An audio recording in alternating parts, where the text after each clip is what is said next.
Hello friends, तो चलिए शुरू करते हैं पार्ट 2 14th में second shift general awareness part 2 का शुरू करते हैं। इसके पहले मैं एक एरर बता दूं।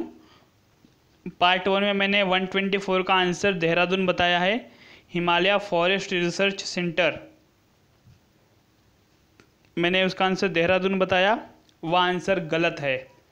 आई एम सॉरी, मुझे उसके लिए खेद है कि मैं कंफ्यूज उस टाइम कुछ ज़्यादा ही हो गया और मैंने देहरादून आंसर बताया, जबकि करेक्ट आंसर है Shimla. Himalaya forest research centre Shimla में है, जो कि गवर्नमेंट ऑफ इंडिया की एक अंडरटेकिंग है। Ministry of forest and environment मतलब पर्यावरण मंत्रालय के अधीन वह रिसर्च का काम करता है। ओके, तो 124 का अगेन करेक्ट आंसर है डी शिमला। 124 का आंसर है डी शिमला। ओके, तो 125 का मैंने बताया था, उसका आंसर है नाइट्रेट, ब्राउन रिंग टेस्ट। 126 देखिए, रक्त के जमने से संबंध कौन सा तत्व है? तो आयरन, सोडियम, फास्फोरस और कैल्शियम। जो ब्लड क्लॉटिंग होता है उसमें कैल्शियम बहुत इंपॉर्टेंट रोल प्ले करता है, तो इसका आंसर है डी। 126 का आंसर है डी, कैल्शियम। 127, चंबल नदी किन राज्यों में होकर बहती है? चंबल नदी फ्लोज थ्रू विच स्टेट? तो चंबल नदी ओरिजिनेट होती है एमपी में। एमपी के बाद राजस्थान का जो थोड़ा सा पार्ट है वहाँ से पास होती है, उसके बाद वो यूपी में जाके यमुना में मिलती है, तो उसका आंसर है यूपी एमपी राजस्थान, हाँ बी। 127 का आंसर है बी, यूपी एमपी राजस्थान।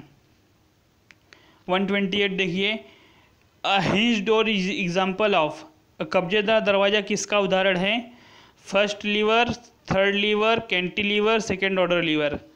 तो हिंज जो दरवाज़ा रहता है उसका पूरा दरवाजे का वेट एक साइड पे डिपेंड मतलब एक साइड पे कंट्रोल पड़ता है, तो वो सेकेंड ऑर्डर लीवर माना जाता है। जो डोर है वह सेकेंड ऑर्डर लीवर माना जाता है। इसी तरह सरौता आपको बता दूँ, सरौता शायद आप लोगों को पता हो या ना, उसका कुछ इंग्लिश में क्या बोलते हैं मुझे नहीं पता। एग्जाम्पल सरौता बताता हूँ कि जिस पान में जो सुपारी काटते हैं, आई होप कि आप लोग को सुपारी पता होगा। अब सुपारी, मुझे सुपारी पता है, उसको इंग्लिश में वापस क्या बोलते हैं वो मुझे नहीं पता। तो सरौता जो सुपारी काटते हैं वो होता है, उसमें देखिए हम फोर्स वन साइड लगाते हैं और एक साइड जॉइंट होता है, वो थर्ड टाइप लीवर होता है। जो चिमटा होता है, चिमटा सबको पता होगा, रोटी बनाते टाइम माँ सबकी यूज़ करती है चिमटा, वह भी थर्ड टाइप लीवर है। ओके, तो यहाँ पे दरवाज़ा जो है वो सेकेंड ऑर्डर लीवर है। आगे एग्जाम में आए तो उसको सॉल्व कर लीजिएगा। 129 देखिए, भारतीय नौसेना की सबमरीन का नाम क्या है? देखिए ये एसएससी का बहुत गंदा मजाक है कि उन्होंने सबमरीन इंग्लिश को सबमरीन हिंदी में दिया। अगर वो इसकी जगह पनडुब्बी देते तो कितना अच्छा होता है हिंदी वालों के लिए। अब submarine English, submarine Hindi. I hope कि आपको उस टाइम सबको समझा होगा सबमरीन मतलब पनडुब्बी की बात हो रही थी। आईएनएस विराट, विक्रांत और राजाली। राजाली एक बोलते ना जैसे कि नेवल बेस होता है, वो नेवल बेस है। आईएनएस विराट और विक्रांत हमारे एयरक्राफ्ट कैरियर थे, और आईएनएस सिंधु रक्षक सबमरीन है। सिंधु रक्षक सबमरीन है। आपको इससे बता दूं, जो पास्ट में कुछ गड़बड़ी हुई थी, ब्लास्ट हुआ था, एक सबमरीन डूब भी गई थी समंदर में, तो उस हिसाब से आप याद रखने की कोशिश कीजिए कि सिंधु रक्षक सबमरीन है। और आपको बता दिए बाकी का, आईएनएस राजाली नेवल स्क्वाड है ज़मीन पे, और आईएनएस विराट और विक्रांत एयरक्राफ्ट कैरियर है। 130 देखिए, बुद्ध के जन्म के समय और उनके जन्म के पूर्व की कहानियाँ किसमें संकलित हैं? अब कहानी वर्ड बोल दिया गया, मुझे आप लोगों को पूरा यकीन है, मुझे आप लोग को पूरा भरोसा है कि आप लोग इसका आंसर करेक्ट ही मारे होंगे, बट इन्होंने गलत मार के आए हैं। कहानी तो कथा में ही रहेगी ना भाई, कहानी तो कथा में ही रहेगी, तो त्रिपिटक आंसर कैसे हो गया? उसका आंसर है 130 का बी। वहाँ पे क्लियरली लिखा गया है स्टोरीज। स्टोरीज कहाँ पे रहेगी? जातक टेल्स में। कथा, जातक कथाएं में रहेगी, कहानी कथाएं में होती हैं। ये मैं एक कॉमन सेंस की बात कर रहा हूँ, बट रियल में भी वही है। जातक कथाओं में बुद्ध के पूर्व जन्म की सारी कहानियाँ उसमें बताई गई हैं। और त्रिपिटक में सुत्त पिटक, विनय पिटक, अभिधम्म पिटक है, उसमें बुद्ध के बौद्ध धर्म में क्या नियम होने चाहिए, बुद्ध के जीवन का, उनके आचरण का, इस बारे में 3 में बात की गई। पंचरत्न टेल्स, वो तो पंचतंत्र अलग ही पूरा है। और त्रिरत्न, बुद्ध धर्म और संघ, ये तीनों भी अलग हैं। तो इसका आंसर है भी 130 का, जातक टेल्स, जातक कथाएं। 131, भारत में कर्मचारियों के महंगाई भत्ते के निर्धारण का आधार क्या है? Consumer price index. National income जो आपका रहेगा वही, मतलब पूरे कंट्री के लोगों का मिल के जितना इनकम हो वो नेशनल इनकम हो गया, इसमें कुछ फ़र्क नहीं पड़ता। पर कैपिटा इनकम एक बात है, लेकिन गवर्नमेंट थोड़ी नहीं चाहेगी कि अपने कर्मचारियों का इनकम पैसे देके बढ़ा ही दिया जाए। काम करो, पोस्ट पे जाओ, पैसे मिलेंगे, बढ़ेगी इनकम आपकी। बन जाओ कैबिनेट सेक्रेटरी, सबसे टॉप पोस्ट, आपकी इनकम बढ़ेगी। स्टैंडर्ड ऑफ लिविंग, ये भी बहुत बकवास सा ऑप्शन था। आंसर है डी, सॉरी, आंसर है उसका बी, कंज्यूमर प्राइस इंडेक्स। 131 का आंसर है option B, consumer price index. 132 देखिए, सर्दियों में शीत निद्रा के समय टोड श्वास किसके माध्यम से लेते हैं? टोड मतलब, अब टोड को भी नहीं देखे, टोड लिखा, टोड एक होते बोलते हैं कि उभयचर, शायद उभयचर ही बोलते हैं हिंदी में, आई डोंट नो, आप लोग सर्च कर लीजिएगा। मेरी हिंदी उतनी बहुत ज़्यादा स्ट्रांग नहीं है, फिर मैं कोशिश कर रहा हूँ कि ज़्यादा से ज़्यादा एक्सप्लेनेशन हिंदी में कर सकूँ। तो एम्फीबियन होते हैं वो, एम्फीबियन उसको टोड बोलते हैं। जैसे मेंढक, हाँ फॉर एग्जांपल मेंढक आपको बता दूँ, एक सिक्किम में पाया जाता है पीका, और रैबिट का टाइप होता है पीका, वो भी एक टोड है। तो हिबरनेशन में क्या होता है कि ठंडी के टाइम वो पूरा अपने आप को सिकोड़ लेते हैं और गर्मी बाहर निकलने नहीं देते हैं, वो हिबरेशन करते हैं, तो वो अपने स्किन का यूज़ करते हैं उसमें। 132 का बी, आंसर है बी उसका, 132 का बी, स्किन, त्वचा। 133, द ऑब्जेक्टिव ऑफ संगम योजना ऑफ द गवर्नमेंट इज, संगम योजना का उद्देश्य क्या है? भी देखें 90s की योजना है जिसमें विकलांगों दिव्यांगों कल्याण सुनिश्चित करना, पहला ऑप्शन ही आंसर है इसका, 133 का ए। और बाकी सब तो नहीं, बाकी सब वैसे बहुत ही बकवास ऑप्शन है, ऑप्शन से क्या करने का हमको, लेकिन आंसर इसका ए है, 133 का ए। 134, क्या भारत के राष्ट्रपति को निषेधाधिकार है? $1 मिलियन क्वेश्चन, क्या भारत के राष्ट्रपति को निषेधाधिकार है? निषेधाधिकार आपको बता दूं कि वीटो पावर, क्या भारत के राष्ट्रपति वीटो पावर कर सकते हैं? हाँ, नहीं, constitution is silent on this, only for money bill. तो आपको बता दूं कि कॉन्स्टिट्यूशन में ऐसा कुछ लिखा नहीं गया है कि आपको वीटो पावर का यूज़ है कि नहीं है, लेकिन एक आपको इंसिडेंट बताता हूँ। राष्ट्रपति ज्ञानी जैल सिंह, उन्होंने एक पोस्टल विधेयक था उसको पॉकेट में डाल लिया, और आज तक वो विधेयक राष्ट्रपति के पॉकेट में ही पड़ा है। इतने राष्ट्रपति आए, किसी ने उस पर साइन नहीं किया। तो एक तरह से बोल सकते हैं कि वीटो पावर यूज़ कर सकते हैं, उन्होंने रिटर्न नहीं किया, कुछ नहीं किया, तो यूज़ कर सकते हैं, लेकिन संविधान में नहीं लिखा गया ये बात, संविधान में वीटो पावर वर्ड यूज़ नहीं किया गया है। तो इसका आंसर होगा बी, 134 का आंसर होगा बी, संविधान में वीटो पावर वर्ड कहीं यूज़ नहीं किया गया है। ओके। 135 देखिए, उपभोक्ता की तुलना किसके अधीन राजा से की जाती है? Communism, mixed economy, capitalism, socialism. Consumer is compare to king under, हमने मिक्स्ड इकोनॉमी अपनाई, तो इसका मतलब ये नहीं हो गया कि आंसर वही होगा।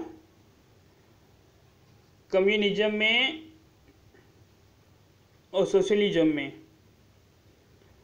उपभोक्ता जो है वो मेन रहता है,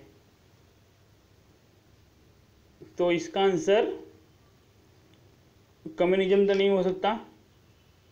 कैपिटलिज्म और सोशलिज्म देखिए, सोशलिज्म समाजवाद, उसमें सब कुछ समाज के नियंत्रण में रहता है, जो उसकी ज़रूरत रहती है उसके हिसाब से ही सब कुछ समाज बनाएगा, समाज बेचेगा, समाज यूज करेगा।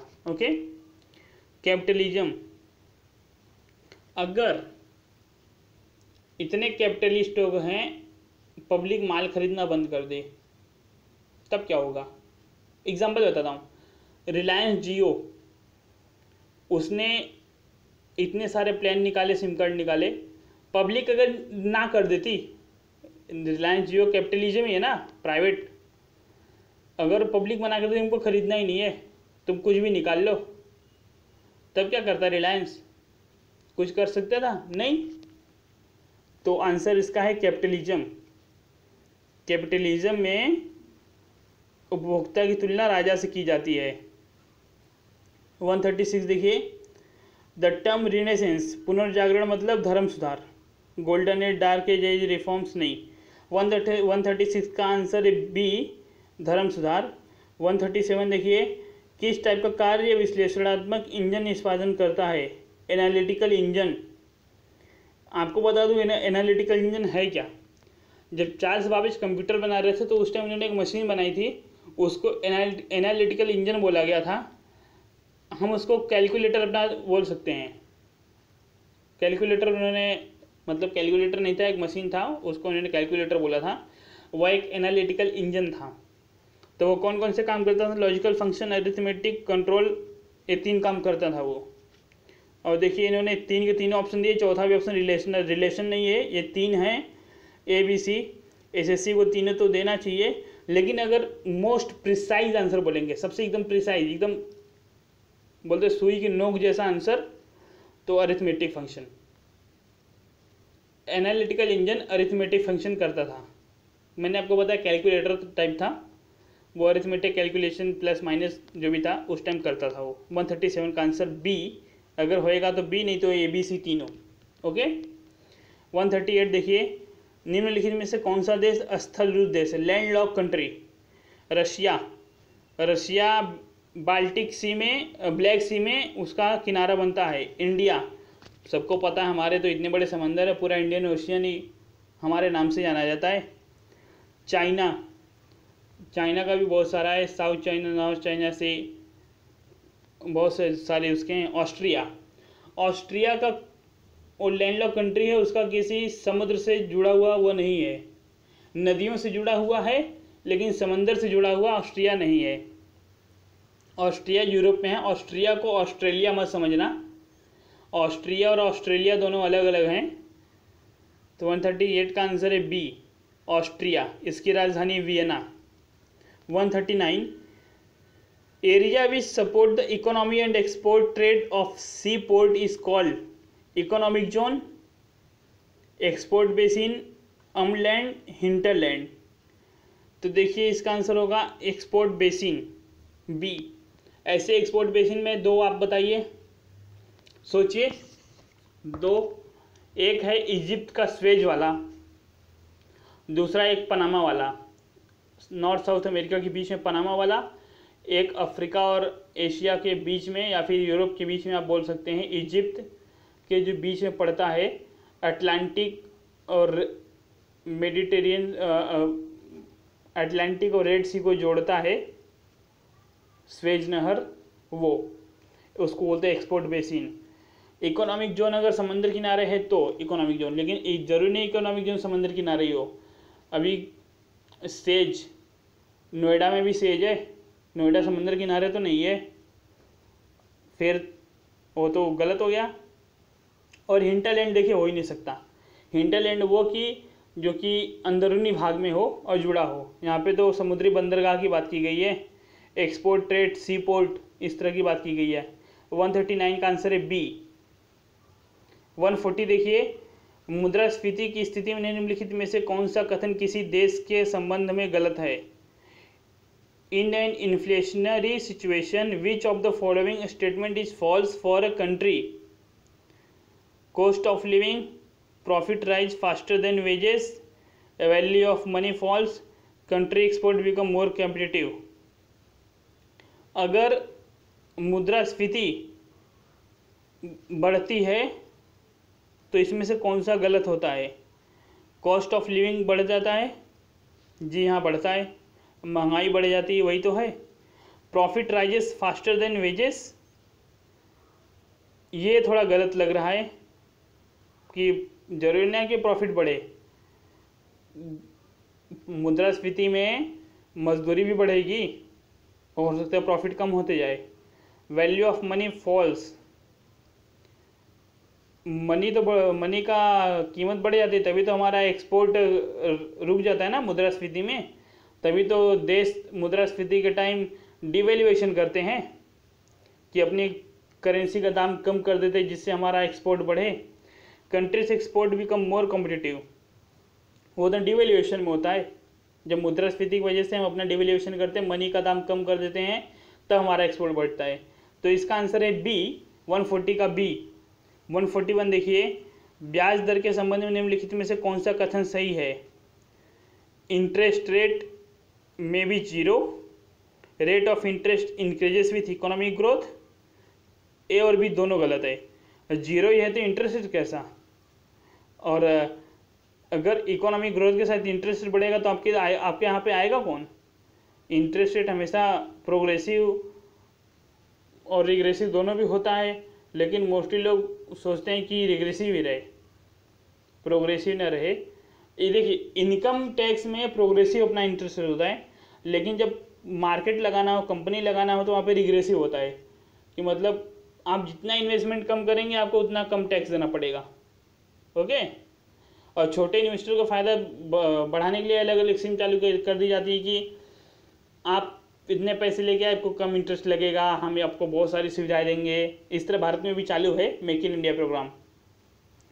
Rate of interest can not be zero, C answer सही है कि rate of interest can not be zero, rate of interest can not be determined, ये तो गलत है डी। 141 का आंसर है सी। 142, निम्नलिखित में से क्या प्रत्यक्ष लोकतंत्र का उदाहरण है? विलेज पंचायत, ग्राम सभा, डिस्ट्रिक्ट पंचायत, नगर पंचायत। आपको बता दूं, ग्राम पंचायत, जिला पंचायत, नगर पंचायत, इन सब का इलेक्शन डायरेक्ट बेसिस पे नहीं होता। आप वहाँ की पॉलिसी डायरेक्ट हर एक आदमी, मतलब जैसे कि आप हैं, मैं हैं, कोई भी, जब तक हमको कोई चुन के न भेजे हम वहाँ पे कुछ नहीं कर सकते। हमको पहले कोई चुन के भेजेगा तभी हम वहाँ पे कुछ सकते हैं। लेकिन ग्राम सभा एक ऐसी जगह है जहाँ के हम 18 साल के ऊपर के सारे लोग उसके सदस्य होते हैं। आप वहाँ पे अपनी बात बोल सकते हैं, आप वहाँ पे अपनी बात को मनवा सकते हैं। तो ग्राम सभा इसका आंसर है। प्रत्यक्ष लोकतंत्र ग्राम सभा में ही होता है, इसीलिए बोलते हैं ग्राम सभा को बढ़ावा देना चाहिए। तो 142 का आंसर है बी, ग्राम सभा। 143, निम्नलिखित में से कौन ओलंपिक पदक विजेता नहीं है? के मल्लेश्वरी, अभिनव बिंद्रा, मैरी कॉम और ज्वाला गुट्टा। तो आंसर है सी, ज्वाला गुट्टा। 143 का सी आंसर है, ज्वाला गुट्टा। के मल्लेश्वरी, कर्णम मल्लेश्वरी, इन्होंने वेट लिफ्टिंग होता है ना, उसमें इन्होंने ऑस्ट्रेलिया सिडनी ओलंपिक 2000 में उसमें इन्होंने जीता था ब्रॉन्ज मेडल। अभिनव बिंद्रा, हम सबको पता है, एक अकेले गोल्ड मेडल जीतने वाले, 2008 में जीते थे ये। और मैरी कॉम 2012 के लंदन ओलंपिक में, नहीं 2012 बीजिंग ओलंपिक में इन्होंने मेडल जीता था, शायद सिल्वर की ब्रॉन्ज मेडल जीता था, ब्रॉन्ज मेडल जीता था बॉक्सिंग में इन्होंने। ओके, ज्वाला गुट्टा अभी तक एक भी मेडल जीत नहीं पाए ओलंपिक में, पार्टिसिपेट करते हैं लेकिन जीत नहीं पाई।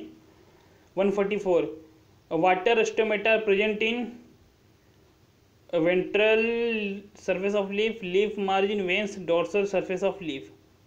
तो देखिए इसमें क्वेश्चन इनकम्प्लीट है। एक्चुअली वाटर स्टोमेटा स्पोरोफाइट में होता है, वाटर स्टोमेटा स्पोरोफाइट में होता है।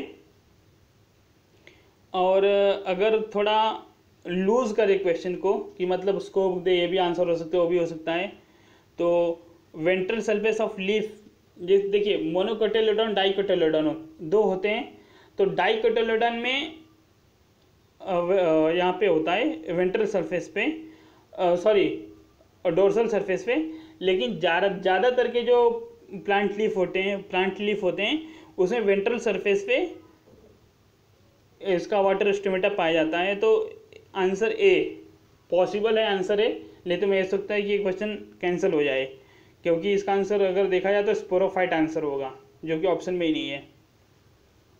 145 दीर्घ दृष्टि से पीड़ित व्यक्ति कैसे चश्मे पहनता है? Convex lens. ये भी आंसर इनका गलत है, कॉनकेव। इसको बोलते हैं हाइपरमेट्रोपिया, दीर्घ दृष्टि। हाइपरमेट्रोपिया को ठीक करने के लिए कॉन्वेक्स लेंस का यूज किया जाता है, कॉन्वेक्स लेंस। 145 का आंसर है ए। 144 का भी आंसर है ए। 146 समाजवादी और पंथ निरपेक्ष मतलब सोशलिस्ट और सेकुलर कौन से अमेंडमेंट के थ्रू ऐड किया गया? 16th, 42nd, 44, 7th। आंसर है 44th, सोशलिस्ट और सेकुलर। 146 का आंसर है C. 147 a pressure cooker induces a cooking time because a boiling point of the water inside is elevated. सही है। It absorbs more heat from its flame. नहीं। A higher pressure tenderise उच्च दाब भोजन को मुलायम बनाता है। नहीं नहीं नहीं नहीं। Higher pressure tenderise the food. नहीं। The heat is more evenly distributed. नहीं नहीं। आपको बताता हूँ इसमें क्या पूरा मैकेनिज्म होता है। 147 का आंसर है ए। इसमें मैकेनिज्म होता है, जब हम प्रेशर कुकर बंद करते हैं वहाँ का पहले तो टेम्परेचर बढ़ता है और बंद होने की वजह से उसका प्रेशर बढ़ता है। अब टेम्परेचर का मैक्सिमम पॉइंट कितना होता है? 100 डिग्री, 100 डिग्री सेल्सियस। लेकिन उस प्रेशर की वजह से कुकर के अंदर का टेम्परेचर बढ़ के 121 डिग्रीज होता है। तो 21 डिग्री जो ज़्यादा टेम्परेचर होता है ना, 21 डिग्री सेल्सियस ज़्यादा टेम्परेचर होता है, वो उसके वजह से खाना जल्दी पकता है। ओके, तो इसका आंसर है 147 का ए।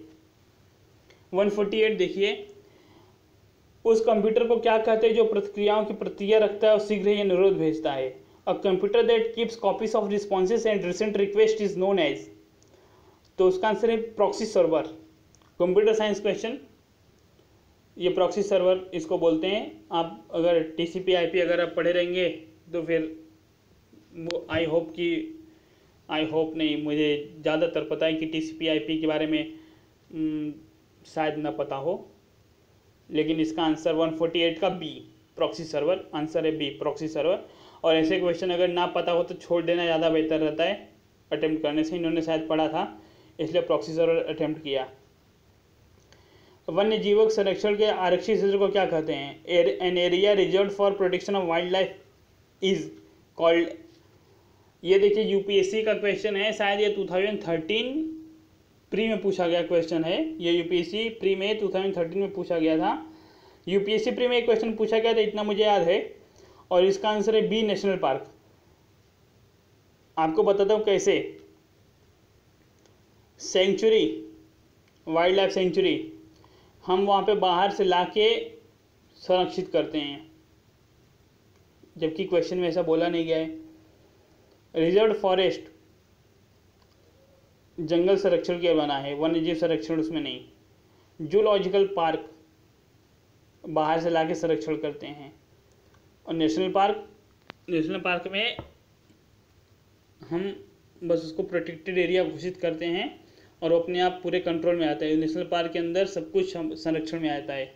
तो वन्यजीव संरक्षण के लिए आरक्षित क्षेत्र को नेशनल पार्क कहते हैं। UPSC का क्वेश्चन, आप चाहें तो UPSC की वेबसाइट पे जाके चेक करके क्वेश्चन देख के उसका आंसर देख सकते हैं।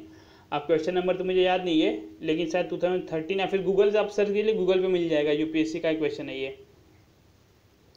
150 the largest part of our brain, हमारे मस्तिष्क का सबसे बड़ा हिस्सा कौन सा है? तो हमारे मस्तिष्क सबसे बड़ा हिस्सा है सेरेब्रम। सेरेब्रम सबसे बड़ा हिस्सा हमारे मस्तिष्क का। हाइपोथैलेमस, सेरेबेलम, मेडुला ऑब्लोंगाटा नहीं, सेरेब्रम, उसको पूरा मस्तिष्क बोलते हैं। 150 का आंसर है डी और 149 का बी। ओके, 149 का बी, 150 का आंसर है डी। तो इस तरह जनरल अवेयरनेस पार्ट 2 14th में सेकेंड शिफ्ट का एनालिसिस और आंसर्स का ख़त्म हुआ। अब इंग्लिश, मैथ्स और रीजनिंग का बचा है, उसका भी मैं एनालिसिस और आंसर लेके आता हूँ। ओके, आपको वीडियो पसंद आया हो तो चैनल को सब्सक्राइब कीजिए और पसंद आया हो तो लाइक भी कर दीजिए, नहीं पसंद आया तो डिसलाइक कीजिए। कोई अगर कहीं कन्फ्यूजन हो किसी आंसर में तो नीचे कमेंट में कमेंट कीजिए, मैं उसका रिप्लाई करूँगा। Thank you for watching the video.